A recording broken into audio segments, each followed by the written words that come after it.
প্রধান শিক্ষক শিক্ষিকা সম্মিলিতভাবে ডিসিশন নিয়েছি যে এদেরকে বাদ দিয়ে আমরা মাইনে করতে পারি না।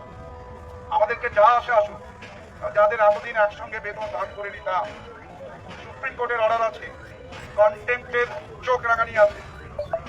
আমরা জানি তাদের দিকে তাকিয়ে এই নববর্ষে যখন বাচ্চাদের দিয়ে রাস্তায় কেউ বেরোবে নববর্ষকে বরণ করতে, বাঙালিদের যে আবেগ, সেই আবেগের সময় তারা বেতন পাবে না, রাস্তায় বসে থাকবে, এই আমরা মেনে নিতে পারছি না।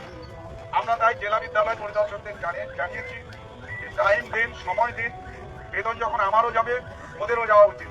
আমরা তাদের পড়ানো দেখেছি, কাছে থেকে দেখেছি, এরা আমাদের চেয়ে কম যোগ্যতা সম্পন্ন ছিল না, এখনো আছে। এই লড়াই আন্দোলনকে চালিয়ে যেতে হবে। আমরা তাদের অ্যাটেন্ডেন্সের ক্ষেত্রে বলে দিয়েছি পরিষ্কার, আমাদের প্রধান শিক্ষক শিক্ষিকা যারা আমাদের সদস্য প্রায় 5,000-এর মতো, তাদের প্রত্যেকের কাছে আমরা এই বার্তা পৌঁছে দিয়েছি লিখিতভাবে, বিজ্ঞপ্তি জারি করে, যে কারোরই অ্যাটেন্ডেন্সের ক্ষেত্রে আমরা কখনো বাধা দেবো না, এটা তাদের উপর ছেড়ে দিলাম। কারণ তাদের সার্ভিস এখনো আছে, যেহেতু রাজ্য সরকার আলাদা করে শিক্ষা দপ্তর টার্মিনেট করেনি, যেটা চিফ সেক্রেটারি নবান্ন থেকে ঘোষণা করেছেন।